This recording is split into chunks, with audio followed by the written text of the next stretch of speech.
अस्सलाम वालेकुम, welcome to Khan academy Sangad. आप सामने एक शीट देख रहे हैं। ये एक सेल परचेज़ की शीट है, या आप इसको सेल प्रोडक्ट के भी कह सकते हैं, परचेज़ प्रोडक्ट का भी कह सकते हैं। तो इसमें बहुत सारा जो है ना डेटा पड़ा हुआ है, ये देखिएगा। मैं चाहता हूँ कि इसमें से जिस भी कस्टमर नेम का हम नाम लिखें या फ़िल्टर करें तो वही डेटा है। जस्ट लाइक शिफ्ट एल कर रहा हूँ तो ये फ़िल्टर्स जो है ना वो ऑन कर रहा हूँ इस तरह। यानी कि मान लीजिए अगर मैं चाहता हूँ कि मुझे जो है ना ये फाइन स्टोर का डेटा चाहिए, आपने यहाँ पर इसको सेलेक्ट किया और ओके कर दिया, तो आपके सामने उसी का ही डेटा आए। और इसी तरीके से अगर मैं इसका क्लिक करूँ या इसका क्लिक करूँ तो इसी का ही डेटा मेरे पास आए। अब ये कैसे होगा, लेकिन हमने क्या किया है, इसके लिए फ़िल्टर की बजाय हमने इसके जो है ना एक सर्च बॉक्स बनाया है यहाँ पर, और यहाँ पर हम उस स्टोर का नाम लिखते हैं तो ऑटोमेटिकली उसी का डेटा फ़िल्टर होके यहाँ पर आ जाता है। इसमें कोई VBA कोड वगैरह नहीं है, ना ही कोई मैक्रो वगैरह यूज़ हुआ है। सिंपल सा एक मेथड है जो मैं आपको गाइड करूँगा। तो ज़रा देखिएगा, मैं सर यहाँ से लिखा, इवन यहाँ पर अगर आप फ़ाइन के लिए सिर्फ FIN लिख देंगे ना, तब भी ये डेटा यहाँ से फ़िल्टर कर लेगा। अगर आप FI लिख देंगे तो भी ये फ़िल्टर कर देगा। अगर आप SA लिख देंगे तो ये देखिए SA से शुरू होने वाला जो डेटा है उसका आ जाएगा। अगर आप कंप्लीट नेम लिखेंगे तो भी चलेगा, लेकिन अगर आप शॉर्ट में 2 डिजिट में या 2 कैरेक्टर्स में लिखना चाहें तब भी ये आपको फाइंड कर देगा। जैसे Z के लिए देखें, ज़ेबा के लिए मैं सिर्फ Z लगा रहा हूँ, इंटर। तो ये देखिए, क्योंकि Z से और कोई है नहीं स्टोर तो इसलिए इसके आ गए, लेकिन अगर कोई और स्टोर होगा तो डेफिनेटली मुझे ZEB करना पड़ेगा, तो फिर वो ZEB के हिसाब से आ जाएंगे। जैसे F के लिए देखें, मैं F करता हूँ तो अभी F से जो है ना और कोई नहीं है, बट S करता हूँ तो S का देखिए नहीं आया, बिकॉज S के साथ कुछ और है। तो अगर मैं ऐसे कर दूंगा तो ये देखिएगा इस तरह से डेटा। और दूसरा ये भी देखें कि जितना डेटा आ रहा है वही सिर्फ फॉर्मेट होके आ रहा है, यानी उसी में ही फॉर्मेटिंग हो रही है। बाकी कॉलम्स जो है ना यहाँ पर नीचे जो है ना वो नहीं हो रहे हैं। अगर ज़्यादा डेटा है तो ज़्यादा फॉर्मेटिंग होगी। ये देखिए ज़रा इस तरह से। अब ये कैसे हुआ है सारा तरीका, तो आइए इसको ज़रा सीखते हैं किस तरीके से हुआ है। ये सारा मैं अभी आपको गाइड कर देता हूँ। वीडियो थोड़ी सी लंबी होगी तो प्लीज़ स्किप नहीं कीजिएगा और एंड तक देखिएगा, ताकि सारे प्रोसेस को आप समझ लें। तो ये शीट है मेरे पास। इस शीट को जो है ना हम दोबारा से क्रिएट कर लेते हैं, या मैं इसकी एक कॉपी आपको बना के दिखा देता हूँ। तो मैंने एक कॉपी बनाई यहाँ से, मूवर कॉपी, और इसको एंड पे बनाना चाह रहा हूँ तो ये मैंने इसकी एक कॉपी बना दी, ये रही। और इसी डेटा शीट की भी एक कॉपी बना देते हैं लास्ट में यहाँ पर, और मैं आपको ये प्रोसीजर पूरा गाइड कर देता हूँ। तो यहाँ पर अगर कुछ चीज़ें लगी हुई हैं हमने इसमें, तो मैं इसको हाइड करके बिल्कुल ही ख़त्म कर देता हूँ। यहाँ पर जो है ना एक कॉलम जो है ना हाइड किया हुआ है हमने, उसको मैं वापस ले आऊँ ताकि आप उसको देख लें वो है क्या। ठीक है, ये चीज़ है। यहाँ पर एक फार्मूला हम लगाएंगे। कैसे लगाएंगे, क्योंकि जब आप देखें, जब आप एक स्टोर के जो है ना, यानी एक कस्टमर जो है ना बार बार आपसे चीज़ें परचेज़ कर रहा है, तो अब कस्टमर का नाम तो वही है, तो फ़िल्टर के लिए उसे एक यूनिक आईडी की ज़रूरत है। तो यहाँ पर हमने उसका यूनिक आईडी क्रिएट किया है, यानी कि अगर पहली मरतबा आएगा तो उसके साथ फाइन स्टोर 1 लग जाएगा, अगर दूसरी मरतबा आएगा तो फाइन स्टोर उसके साथ 2 लग जाएगा, और तीसरी मरतबा आएगा तो उसके साथ 3 लग जाएगा, और इस तरीके से मतलब यूनिक हो जाएगा। तो ये यूनिक हमने कैसे बनाया है, इसके लिए हमने क्या किया है कि हमने कहा है कि इक्वल्स टू, यानी फार्मूला सिंबल लगाया है कि यहाँ पर जो डेटा है, इसको मैं डिलीट कर देता हूँ, ज़रा देखिएगा ये सारा। और हमने कहा है कि जी आप इसको कॉलम का नाम जो देना चाहें आप दे सकते हैं, अगर नहीं देना चाहें तब भी आपकी मर्ज़ी है, इक्वल करके। और मैंने कहा यहाँ जो लिखा हुआ है आपने वो डेटा उठाना है, और एंड का साइन लगाएंगे, यानी अपर हैंड।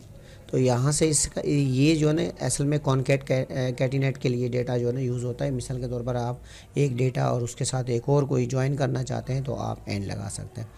ये लगाया। अब आपने लगाना है काउंट इफ़ का फार्मूला, काउंट इफ़, ये रहा।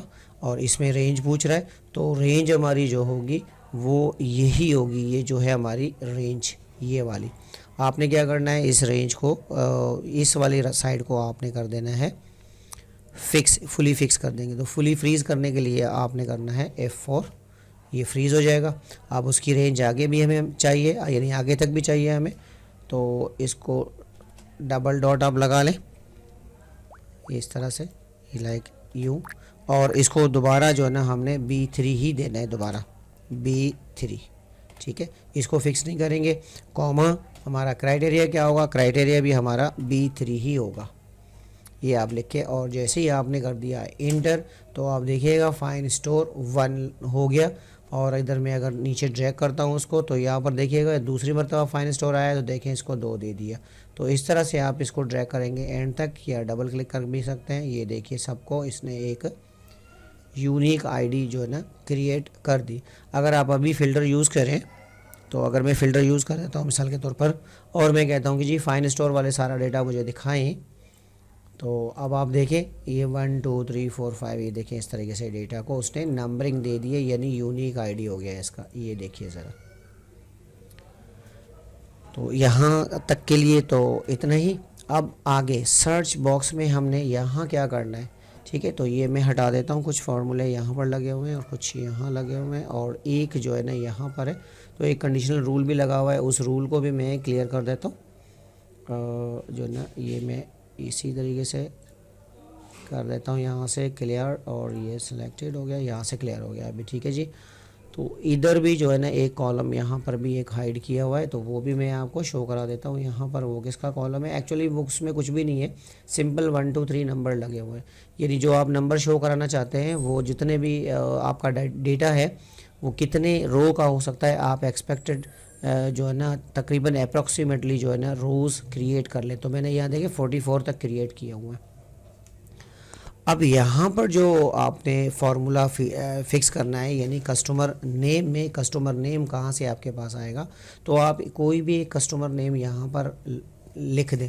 मिसाल के तौर पर मेरे पास एक कस्टमर है सलीम, तो मैं उसका नाम जो है ना यहाँ पर लिख देता हूँ, या ज़ेबा लिख लेता हूँ, या जो भी आप लिखना चाहें यहाँ लिख लीजिए, ठीक है। अच्छा, अभी तक यहाँ पर वो फार्मूला लगा हुआ है, तो मैं ये यहाँ से हटा देता हूँ, ये देखिए, ठीक है। अभी अगर मैं यहाँ लिखूँगा तो ये देखें जावेद, तो कुछ भी नहीं हुआ, सलीम देखें तो कुछ भी नहीं हुआ। अब ये कैसे होगा, तो इस शीट पे जो कॉलम यहाँ बने हुए हैं वही आपको यहाँ कॉलम नज़र आएंगे, देखिए सेम टू सेम इसी तरतीब से। तो इधर मैंने बना लिए और यहाँ सर्च लिखा है, और इसके अंदर जो है ना ये खाली इस तरह मर्ज करके रखे हुए हैं। तो यहाँ जो फार्मूला लगेगा इसके लिए हम क्या करेंगे, वी लुकअप लगाएंगे। तो हमने कहा वी लुकअप। अच्छा, इससे पहले आपने क्या करना है, एक और काम कर लीजिए। अगर आप यहाँ से वी लुकअप लगाएंगे तो इसमें भी आपको डेटा के लिए यहीं जाना पड़ेगा, इसमें भी इसी के लिए जाना पड़ेगा। तो हमने क्या किया है, हेडिंग्स को छोड़ के ना यहाँ से लेकर आपने इस पूरे डेटा को सिलेक्ट करना है, ठीक है। और सिलेक्ट करके आपने जाना है फार्मूला में, और यहाँ से डिफ़ाइन नेम कर देना है, यानी इस पूरे रेंज को एक नाम आप दे दीजिए। मिसाल के तौर पर मैं इसे नाम देना चाह रहा हूँ माय डेटा, या ऐसा कर लेता हूँ डेटा शीट 1, ठीक है, या डेटा कर देता हूँ, चलें डेटा कर देता हूँ डेटा 2, ठीक है। डेटा 2 के नाम से मैंने इस रेंज पूरे को डेटा 2 का नाम दे दिया है मैंने। ओके कर दें, ताकि मुझे बार बार जो है ना एरे के लिए जो है ना पूरा सेलेक्ट ना करना पड़े। तो इसमें आ गए।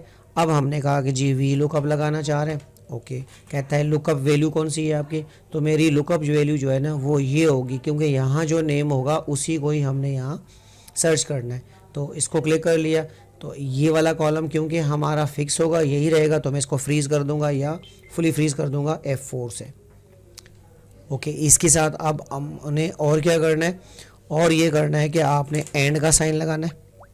ये लगाया मैंने एंड का साइन, और इसके साथ ये वाला जो कॉलम आपने सेलेक्ट कर लेना है। ये वाला कॉलम जैसे ही आप सेलेक्ट करेंगे तो ये देखें ये इस तरह आएगा। आपने क्या करना है, A4 को 3 बार प्रेस करना है। इससे ये होगा कि कॉलम आपका फ्रीज़ होगा, कॉलम का नेम, लेकिन रो फ्रीज़ नहीं होंगे। तो ये देखिएगा 1 2 3, ये आप देखें डॉलर भी आप ख़ुद भी लिख सकते हैं। तो आपका कॉलम भी फ्रीज़ है बट रोज़ फ्रीज़ नहीं है, और जबकि इसमें रो भी फ्रीज़ है और कॉलम भी फ्रीज़ है। इसके बाद आपने क्या करना है, कॉमा देना है। जैसे ही आप कॉमा देंगे तो आपसे पूछा जाएगा कि जी आप डेटा टेबल एरे बताएं। तो टेबल एरे अभी मैंने डेटा 1 के नाम से बनाया था, या डेटा 2 के नाम से। ये देखिए डेटा 2 के नाम से बना हुआ है, तो ये मैंने डबल क्लिक कर दिया, ये आ गया डेटा 2।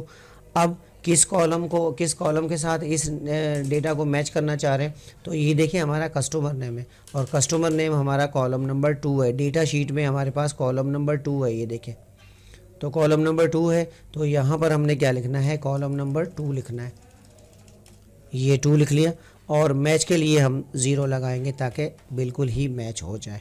तो जैसे ही आप इंटर करेंगे तो ये देखिए आपके पास सलीम जो है ना, वहाँ से जो लिखा हुआ है वहाँ से डेटा उसका सलीम ले आया, यानी यहाँ से। अब आगे वाले जो डेटा है वो हम चाहते हैं खुद ही आ जाए, तो जैसे ही आप ड्रैग एंड ड्रॉप करेंगे तो ये देखें आपके पास सेम नेम रिपीट हो के आ रहे हैं। मैं कह रहा हूँ कि नहीं जी, यहाँ पर सलीम के सामने जो प्रोडक्ट लिखा हुआ वो आना चाहिए और रेट उसके आनी चाहिए। अब हम क्या करेंगे, यहाँ पर एक और फंक्शन लगा देंगे कॉलम इंडेक्स का। ये जो 2 हमने लिखा हुआ था कॉलम के नाम, इसको हम यहाँ से हटा देंगे। हटाने के बाद हमने क्या करना है, हमने लगाना है कॉलम्स, ये नीचे वाला जो है इसको आपने लगाना है।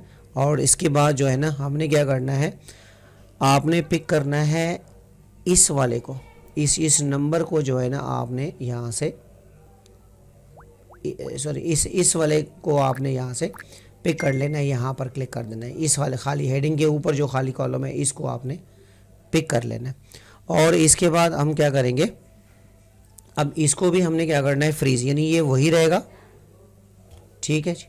और इसके बाद हमने क्या करना है, आपने यहीं पर दोबारा कॉलन डालना है और इसके बाद यहाँ पर इस अगला कॉलम को ऐसे क्लिक कर देना है और इसके बाद ब्रैकेट ओवर कर दें ताकि जो है ना आपके कॉलम का जो इंडेक्स है वो सेट हो गया। इंटर कर देते हैं। सो अब अगर मैं ड्रैग एंड ड्रॉप करूँगा, देखिएगा ये क्या एक्ट करता है। ये देखें, अब बाकी डेटा इसने खुद ही पिक कर लिया।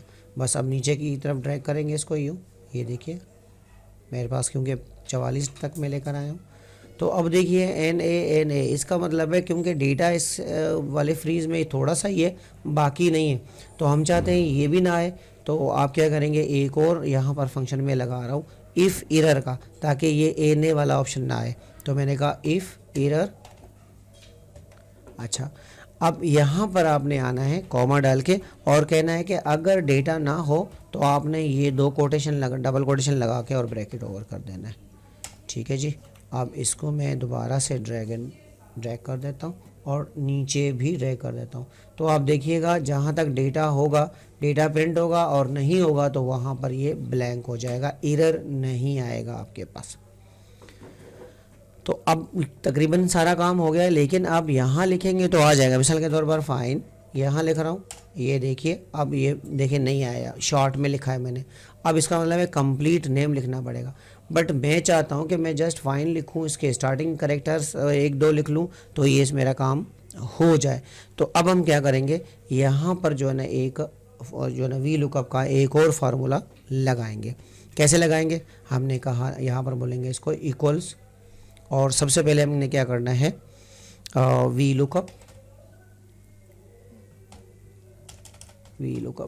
और अब सेम वही लुकअप वैल्यू कौन सी होगी हमारी, तो मैंने डबल कोटेशन दिया और इसके अंदर लगा देता हूँ एक स्टार, ठीक है जी। और उसके बाद एंड का साइन लगाया और मैंने कहा जी यहाँ पर जो यूज़र लिख रहा है डेटा आपने वो पिक करना है और फिर आपने एंड का साइन लगाना है, यानी कॉन्केटिनेट करना चाह रहा हूँ, और इसको डबल कोटेशन लगाया और इसके अंदर भी आपने स्टार लगा दिया, ठीक है जी, कॉमा। तो हमारा टेबल एरे कौन सा है, वही डेटा 2 होगा हमारा टेबल एरे, ये रहा, और कॉमा किस कॉलम को हम मैच करना चाह रहे हैं, कॉलम नंबर 2 है हमारा कस्टमर नेम, तो 2 करना चाह रहा हूँ और उसको मैच करना चाह रहा हूँ 0 के ऊपर। इंटर कर देता हूँ, तो ये देखिए फाइन स्टोर। अब अगर मैं यहाँ पर लिख देता हूँ FI, यानी F ही लिख देता हूँ, तो ये देखिए फाइन। अगर मैं SA लिख देता हूँ तो अब देखिए सालिम, और SALEM लिख दे तब भी चलेगा, FI लिख दें तब भी आ जाएंगे डेटा। ये देखिए आपके पास ये आ रहा है सारा डेटा। अब मैं चाहता हूँ जितना डेटा मेरे पास आ रहा है सिर्फ यही जो है ना आप जो ना इसको जो ना लाइन्स लग के आ जाए, फॉर्मेट होके आ जाए। तो आप सेलेक्ट कर लीजिए इस पूरे को और आ जाएं जो है ना होम पे, यानी होम पे आ जाइए और आ जाएं कंडीशनल फॉर्मेटिंग में, और यहाँ से इसको बोलें कि जी एक न्यू रूल हमने क्रिएट करना है, और इस रूल में आपने ऑप्शन नंबर जो 2 है, format only cells that contents, इसका मतलब ये है कि हम सिर्फ उन्हीं सेल्स को फॉर्मेट करना चाह रहे हैं जिसमें कुछ ना कुछ है। क्या है, जिसमें नो ब्लैंक्स हैं, मतलब डेटा मौजूद है और ब्लैंक कोई भी ना हो। फॉर्मेट में जाएंगे, बॉर्डर में जाएंगे और यहाँ से ये बॉर्डर लगा दिया मैंने। अगर आप फिल करना चाहते हैं तो फिल भी कर सकते हैं। तो ओके कर देते हैं और जस्ट ओके। तो आप देखिएगा सिर्फ ये ही फॉर्मेट हो गया फ़ौरन ही यहाँ पर। अब हम क्या करेंगे, इस वाले का जो है कलर है मैं चेंज कर देता हूँ ताकि ये यूज़र को नज़र ना आए। ये देखिए, और इस कॉलम को भी मैं हाइड कर देता हूँ, कंट्रोल 0 के साथ हाइड हो जाएगा। तो आप देखिएगा, और इस शीट में भी आ जाए। इस शीट में ये जो आपने हेल्पिंग के लिए जो है ना यूनिक आईडी क्रिएट किए थे, यानी जो आईडीज़ क्रिएट किए थे आपने, वो भी आप कंट्रोल 0 करके हाइड कर दें। तो अब देखिए यहाँ पर आपका सर्च बॉक्स रेडी है। आप छोटी ABC में लिखें, यानी स्मॉल कैप्स में लिखें या कैपिटल में लिखें, जो भी आप लिखना चाहते हैं। ये देखें फ़ौरन ही आपको सर्च करके दे देगा। ZEB कर देता हूँ, ये देखिए काशिफ के लिए K कर देता हूँ तो आ जाएगा। अगर K के नाम से एक ही स्टाइल का डेटा है, लेकिन अगर काशिफ है, कलीम है और करीम है, तो फिर उसके लिए उस हिसाब से 1-2 करेक्टर आपको बताने पड़ेंगे स्टार्टिंग के, जो मैच हो जाए। सो मैंने Z देखे, Z के नाम से और कोई नहीं है, तो ये देखें अगर मैं पूरा लिख लूँ तब भी ठीक है, और अगर शार्ट लिखूँ तो तब भी ठीक है। आई होप गाइस आपने ये समझ लिया होगा, और लाइक और शेयर प्लीज़ कर दीजिएगा। तो आज के लिए इतना ही, मिलते हैं नेक्स्ट क्लास में। अल्लाह हाफिज़।